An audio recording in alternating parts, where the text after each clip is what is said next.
Olá amigos, seja bem-vindo ao canal. Hoje eu quero mostrar para vocês o que muitas pessoas não tinham o conhecimento. Vou abrir a caixa preta do Evangelho. Aquilo que estava oculto aos olhos de muitos, eu vou estar revelando para vocês. Acompanhe o vídeo, deixe o comentário aqui embaixo daquilo que vocês acham sobre esse assunto, aquilo que vocês pensam. Compartilhe com os amigos, dê um joinha aí para fortalecer o nosso canal. Detalhe, se você não sabia do que eu vou falar agora, você vai clarear suas ideias aí, vai ter esse entendimento. E se você já sabia, vai ter mais informação ainda através desse conteúdo que eu vou mostrar para vocês, que muita gente, pasmem, muita gente não tem o conhecimento do que eu vou falar aqui agora. Tá curioso para saber? Então se liga aí. A nossa meditação hoje está em Efésios capítulo 4, versículo 11, onde é relatado através das Escrituras Sagradas, o apóstolo Paulo menciona assim, que na Bíblia ele fala que Deus, Jesus no caso, quando estava formando os 12 apóstolos, vai adiante no livro de Atos, é constituída as primeiras igrejas na terra, no livro de Atos, chamadas de igrejas primitivas, constituídas essas igrejas, construídas através de apóstolos, através de discípulos, de evangelistas, de homens e mulheres de Deus, que foram dando forma nas igrejas que foi evoluindo até chegar aos tempos de hoje. Então, fala na Escritura Sagrada que há 5 ministérios proféticos, 5 ministérios que agem na igreja. 1, 2, 3, 4, 5. Olha só, um deles é o ministério apostólico, onde os apóstolos ajudaram na fundação da igreja, que seria como testemunhas de Jesus, homens que testemunharam a respeito do Cristo. Detalhe, em missão, ajudaram a constituir as igrejas, construir as primeiras igrejas. Outro, ministério profético. O que o ministério profético faz? Bom, a pessoa que realmente tem o dom de um profeta, como o homem de Deus que agiu no Antigo Testamento, como Elias, por exemplo, o homem que profetizava inspirado por Deus e as coisas aconteciam. Elias, para quem não sabe, orou ao ponto que não choveu por 3 anos a 3 anos e meio. Orou novamente e voltou a chover. Quando um povo estava sendo julgado por Deus, ele foi usado como boca de Deus para declarar o que Deus tinha a respeito daquele povo, em um julgamento, em juízo. Onde fala também que ele orou e caiu fogo do céu. Era um cara que tinha muita intimidade com Deus. No livro de Tiago é mencionado também sobre Elias. Detalhe, João Batista também, um grande homem de Deus que clamava no deserto, era tido ali com os olhos de Deus sobre um grande profeta, um grande homem, que tinha uma voz profética que atraía multidões em meio ao deserto, onde instituiu-se os primeiros batismos. A doutrina do batismo foi instituída por João Batista. Atuava no ministério profético, ele falava a verdade daquilo que vinha da parte de Deus. A Bíblia menciona no livro de Isaías, por volta de 400 anos antes, que ele viria como aquele que prepararia o caminho do Salvador, o caminho de Jesus Cristo, implantando então as primeiras doutrinas relacionadas ao batismo nas águas, onde Jesus foi batizado no Rio Jordão. A partir dali, outras pessoas passaram a ser batizadas através de uma instrução profética. Olha só, ministério profético, então entende que o cara interpreta as coisas de Deus, um homem de Deus, e ele anuncia aquilo que vem da boca de Deus, coisas que ele fala que pode ainda acontecer. No passado você via muito isso, o cara era usado para falar que o Deus ia fazer e realmente fazia. Deus revelava através do profeta coisas que já aconteceram, coisas que estavam acontecendo e coisas que iriam acontecer. Ele pode ter esse dom da revelação também, né? E fala aqui que a respeito daquilo que Deus falou, e agora vamos para o ministério de evangelismo. Homens como Filipe, que está no livro de Atos, ele foi usado poderosamente para evangelizar e realizar até mesmo sinais de cura, impondo a mão sobre pessoas e curando no nome de Jesus. expulsando demônios através da oração, batizando vidas. O cara fez grandes obras. No livro de Atos 8, você vê aí ele evangelizando o eunuco, explicando ao eunuco sobre o que significava ali o pergaminho que ele estava lendo. O eunuco estava em uma carroça lendo, o Espírito Santo de Deus conduziu Filipe ao andar ao lado do eunuco e explicar para ele do que se trata aquele texto que o eunuco estava lendo, e em seguida o eunuco foi batizado. Ele entendeu sobre a revelação do Cristo e em seguida foi batizado após a orientação do evangelista Felipe. Olha só, o evangelista. Já já eu vou falar sobre eles com mais detalhe. Temos também aqui, o ministério de pastores, que está ali no livro de Salmo 23, dá uma clareada de como um pastor atua mediante as ovelhas, comparado nos tempos de hoje sobre a igreja. No Salmo 23 se trata sobre o Salmo de Davi, uma oração cantada, né, que ele é inspirado a falar ali sobre o pastor apacentando as ovelhas, né? É conhecido por todo mundo ali. E olha só que interessante. Veja só, quando Jesus fala para Pedro, um pouco antes de acontecer todos aqueles fatos de instruir, de ensinar, um pouco antes de fundar as primeiras igrejas, Jesus fala assim: Pedro, tu me amas? 3 vezes ele fala isso. E Pedro: sim, Senhor, tu sabes que eu te amo. Aí Jesus fala assim, apacenta as minhas ovelhas. Detalhe, Pedro foi um dos fundadores das igrejas, né, dos 12 apóstolos ali no livro de Atos, que ajudou como apóstolo a fundar, a criar, né, ajudar a manter uma ordem, as primeiras igrejas na terra. Pois em seguida veio Paulo ali, né, com uma instrução poderosa, ajudou na questão de organização através das cartas, lugares que ele passava, ele voltava novamente em cidades que ele já havia passado para ver se estava organizado ali as igrejas, os templos, o mover de Deus, o mover do Espírito Santo, enfim. Mas você vê ali como pastor, ele ajudava a evangelizar. Pedro realizava sinais, expulsava demônios, curava enfermos, mas ele ajudava também nas formações e na conduta dos irmãos relacionados às igrejas. Ele escreve o livro de 1º, 2 Pedro também mais adiante, com instruções de cartas. E agora você vê também o ministério de mestres. O ministério de mestre, Então, fala aqui do ministério apostólico, o ministério de profeta, o ministério de evangelista, o ministério de pastores e de mestre. Mestre é aquele cara que especializa, fica especialista em uma área específica em relação ao ensino das escrituras sagradas. Ele domina uma determinada área. Ele pode ser mestre somente na área de libertação. Ele pode ser mestre especialista numa área de cura. Ele pode ser especialista numa área de evangelismo. Ele pode ser especialista como um clínico geral, um médico que é clínico geral, em vários departamentos da igreja. O cara tem uma maestria, uma informação, uma inteligência, uma habilidade muito grande, ao ponto que ele consegue transmitir esse ensino e formar grandes líderes. Olha só, ministério de mestre. E olha só que legal. Entendendo que tem esses 5 ministérios, em muitas igrejas, pessoas são enganadas por falsos mestres, imputando, acrescentando doutrinas, ensinos que não tem nada a ver com o evangelho. Por isso Jesus diz: examinais as escrituras. Ou em Oséias 4,6 fala: meu povo padece, morre por falta de conhecimento.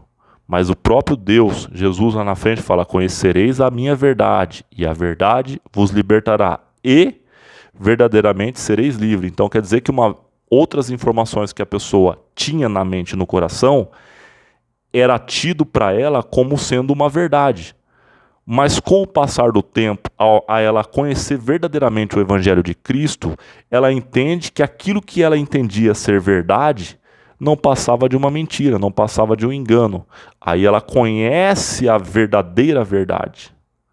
E essa verdadeira verdade passa a libertar essa pessoa que não tinha o conhecimento do que se trata o Evangelho de Cristo, a Bíblia Sagrada, o que Deus nos instrui através da palavra dele. Outro detalhe. Então tem pessoas aqui, ó, que são falsos apóstolos, pensam ser apóstolos e não são. Pessoas que são tidos como profetas, enganam o povo com falsas profecias, mas claro que existem aqueles homens verdadeiramente que são usados no dom de profecia, são inspirados por Deus e falam aquilo que realmente Deus quer falar com outra pessoa. Você vê que o Espírito Santo de Deus ele age de uma forma poderosa.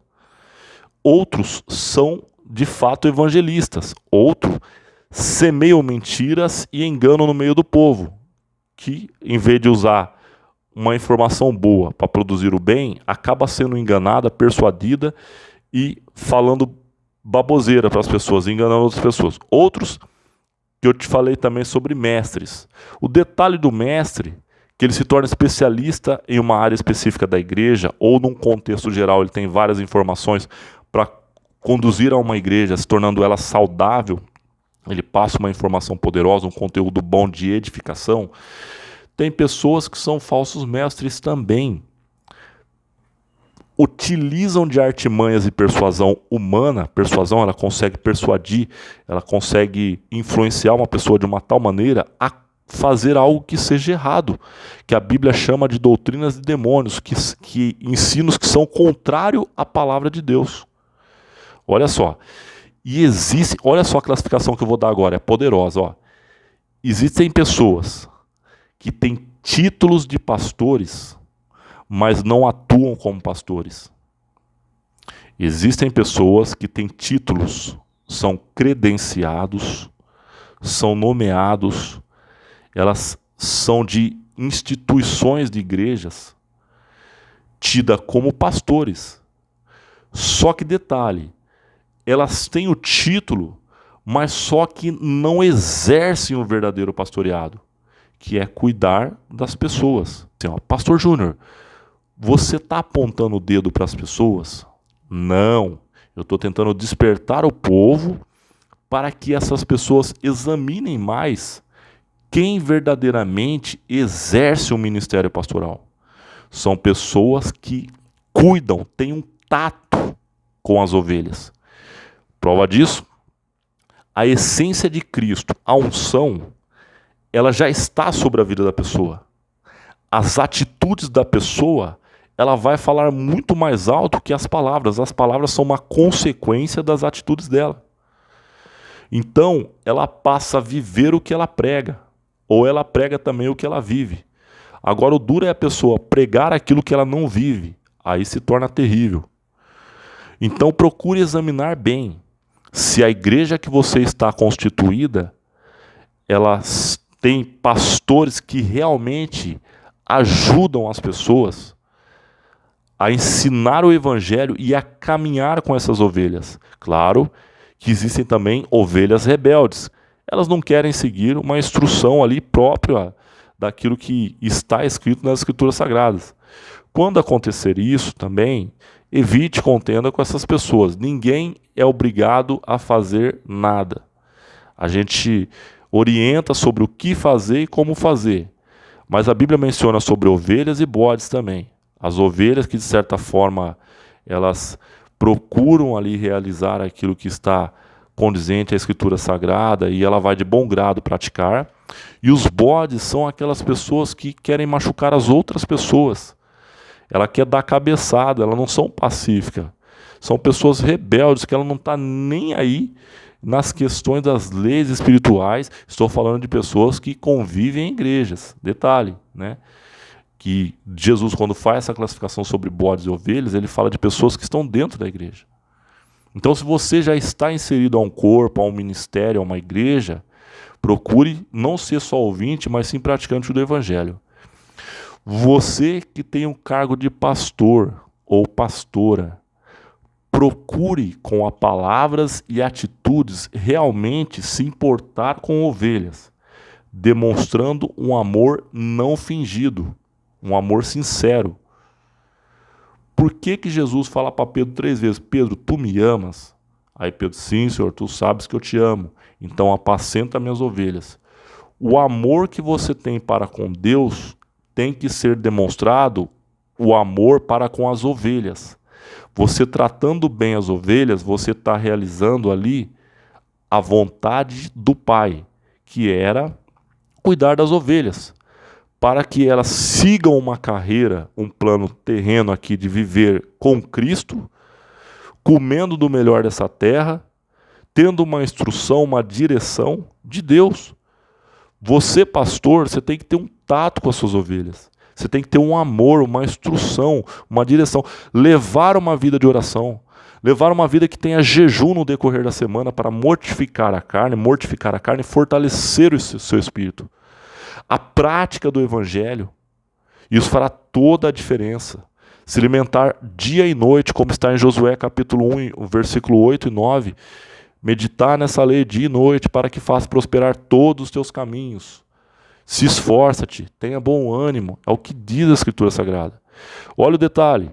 Então tem profetas que são usados por Deus, mas tem falsos profetas, pessoas que tentam adivinhar coisas e coisas que não tem nada a ver com a vida da pessoa. São enganadores.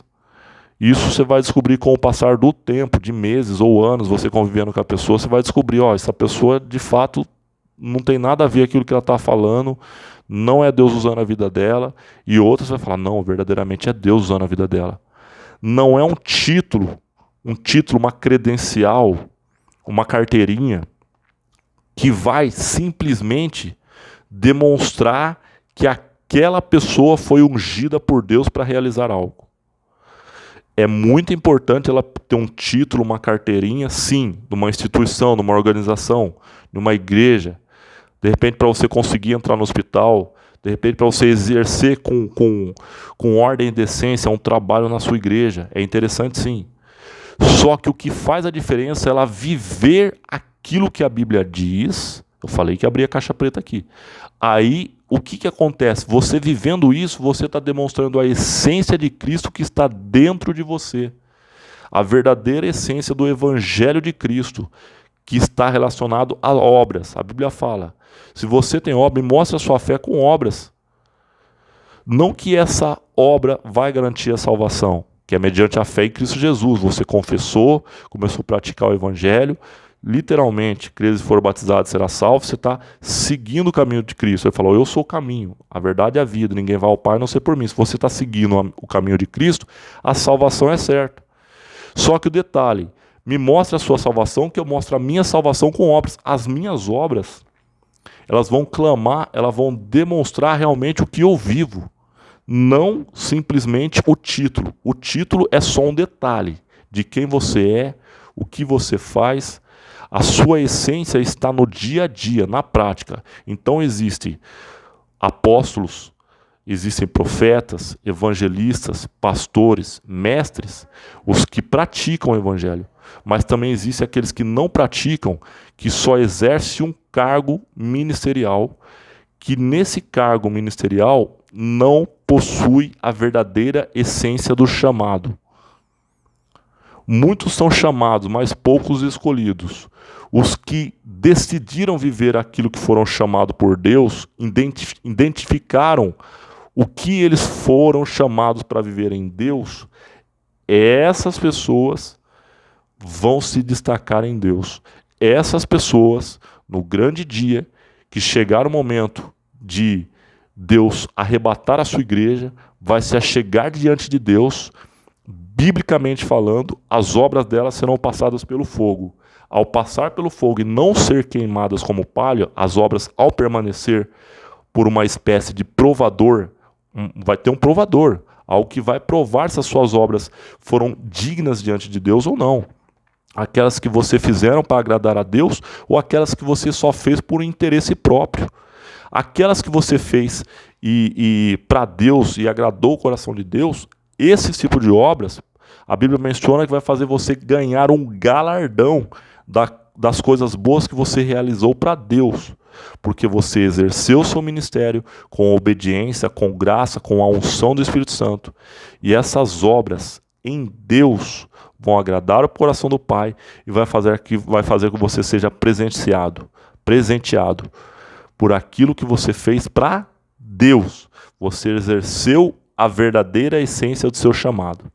Que Deus abençoe sua vida, porque agora você sabe, após eu ter abrido essa caixa preta, dos verdadeiros adoradores, dos verdadeiros homens e mulheres que exercem o chamado e não simplesmente procuram se destacar por títulos. Amém? Forte abraço e uma ótima semana.